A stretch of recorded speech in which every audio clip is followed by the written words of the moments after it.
Anger and Ahimsa. Anger. It manifests itself abruptly. It is impossible not to notice it.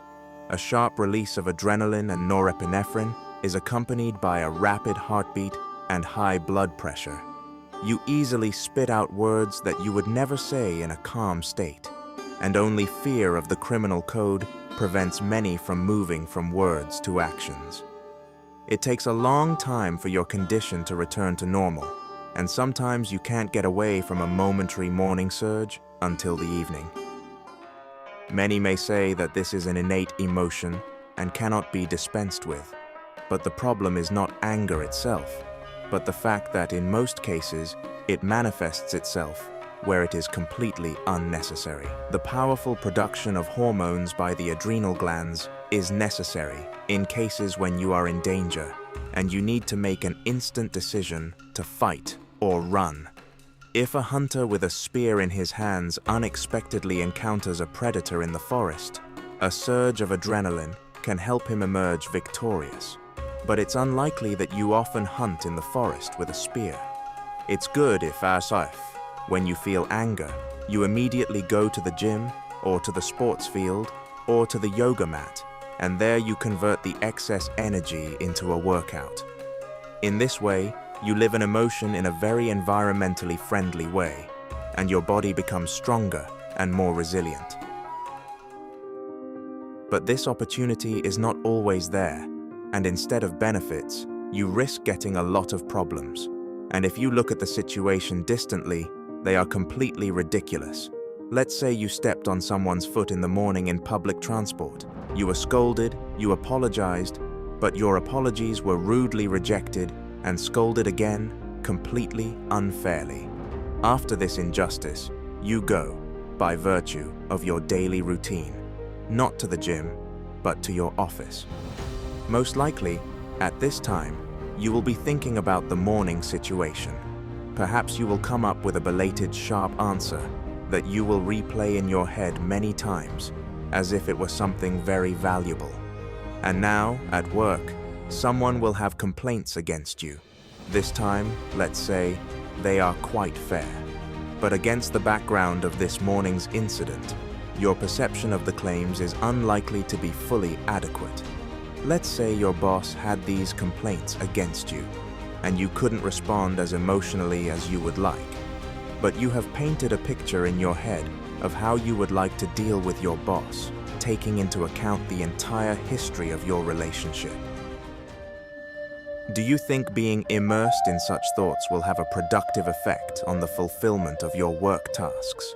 Here, of course, you can say that all this was inevitable. They made me angry, and I couldn't do anything about it. Thoughts appeared in my head on their own, then emotions arose, and there was no way to drain them environmentally, because the office was clearly on the schedule, not the gym. That's true, but not quite. Thoughts arise, of course, by themselves, but whether to continue thinking them or not is actually your choice. Such arguments about how you are doing something wrong to your abusers may seem completely harmless. However, when thoughts focus on what caused anger, on injustice, on the desire to fight or defend yourself, this narrowly focused focus reinforces the feeling that you need to act, that there is an external force, which causes harm. The brain interprets this concentration on the problem as the need to be ready to defend itself and gives commands to produce adrenaline, norepinephrine, and cortisol, increasing heart rate, blood pressure, and blood sugar levels, thereby wasting your precious energy. And you still have to return home in the evening, and even if your family has no special complaints about you, the risk of quarreling with them is incomparably higher than in an even state, and the forces for interaction are much less.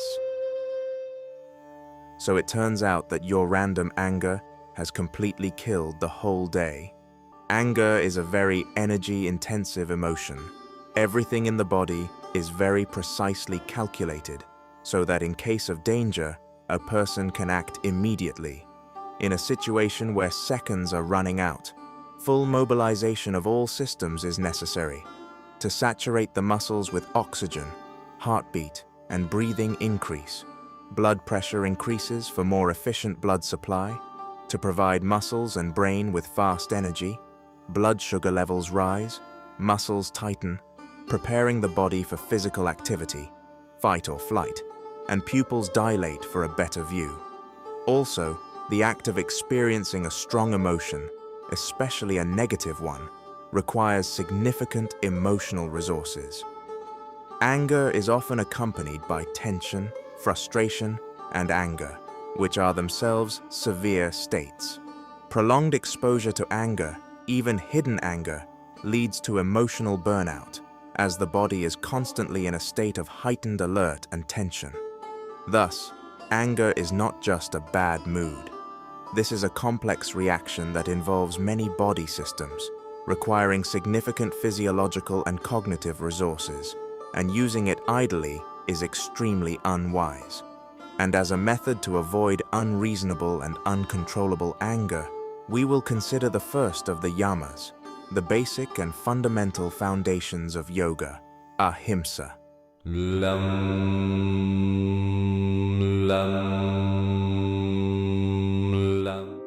The principle of this rule is clear from the direct translation from Sanskrit, against, himsa violence, that is, the principle of not causing harm. In his Yoga Sutras, Patanjali described Ahimsa as the first of the 5 yamas, ethical precepts governing interaction with the outside world, which are the basis for further yoga practice. In the modern world, a fairly small number of yogis begin their practice with the basics of Yama and Niyama. Usually, people begin to be interested in asanas, as a method of strengthening physical health, and meditation, as a method of improving mental health. This is neither good nor bad. Yogis, one way or another, come to the practice of Yama and Niyama, each in his own time. Someone is guided by the examples of great teachers, someone runs into dead ends on his yogic path, and a revision of the attitude to voluntary restrictions becomes a necessity.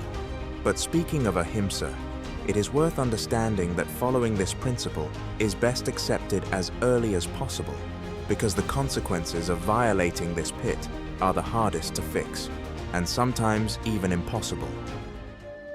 A broken object can be repaired or replaced.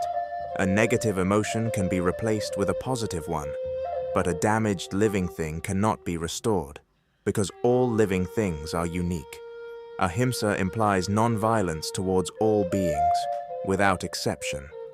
This applies not only to humans, but also to animals, insects, and any form of life.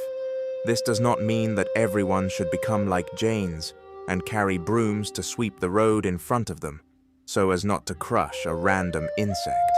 But if you saw an insect under your foot, and you could have stepped on it freely, but it was crushed anyway, then you committed a deliberate act of violence, and you will have to answer for it. Also, there is a big difference between violence committed due to circumstances and violence committed for personal gain or pleasure, and no one can be deceived here. Everyone knows for sure about themselves what motivated them and whether they could have acted otherwise. The most unreasonable thing that a person can do is to cause irreparable harm to themselves. At this point, someone might say, "My life, I do what I want." But try to look at the situation from a different angle. Imagine that you are the creator. Well, for example, you are creating a very complex self-learning program. And if your program starts stealing resources from other programs, it will certainly not be good. But it is quite fixable. If it starts destroying other programs, you may need to isolate it somehow to fix bugs. And if your program suddenly, out of the blue, self-destructs, what will you fix the errors in? And even if you have the opportunity to restore it, will you want to mess with it? This is, of course, just an analogy, but it is very useful to evaluate not only what this world is for you, but also what you are for the world. What you bring to it with your actions, thoughts, and feelings. Ahimsa implies the renunciation not only of physical violence, but also of violence by speech, that is, of insults, rudeness and gossip, as well as the renunciation of thoughts of harm, desires for evil and hostility. This level is the deepest and most difficult to practice. It is unusual and requires a developed skill of observing thoughts, but you need to understand that these are not just some thoughts that you can chase around in your head as much as you want. Thinking largely determines your future behavior. Every thought, especially repetitive ones, creates or strengthens neural pathways in the brain. If you often think about violence, badi, for example, fantasize about revenge, imagine saying hurtful words, or think about physical aggression, you literally trample a path in your brain for these thoughts. Recurring thoughts shape our expectations about the world and how to act in certain situations. If you constantly think that people are hurting you and that you have to fight back, your brain begins to expect conflict and prepare for it. And often, even in a fairly harmless situation, people begin to go into conflict not because it is necessary or reasonable, but simply because they themselves have programmed a false trigger of the survival instinct. On the other hand, when you consciously start to notice your violent thoughts and stop giving them your attention, you gradually weaken these neural pathways. It's like a forest path that becomes overgrown when it's not used anymore. The act of consciously rejecting an unwanted thought is a powerful exercise in self-control. It demonstrates to your brain that you have the ability to manage your internal reactions rather than being a slave to them. Refusing to think about causing harm naturally leads to the development of empathy.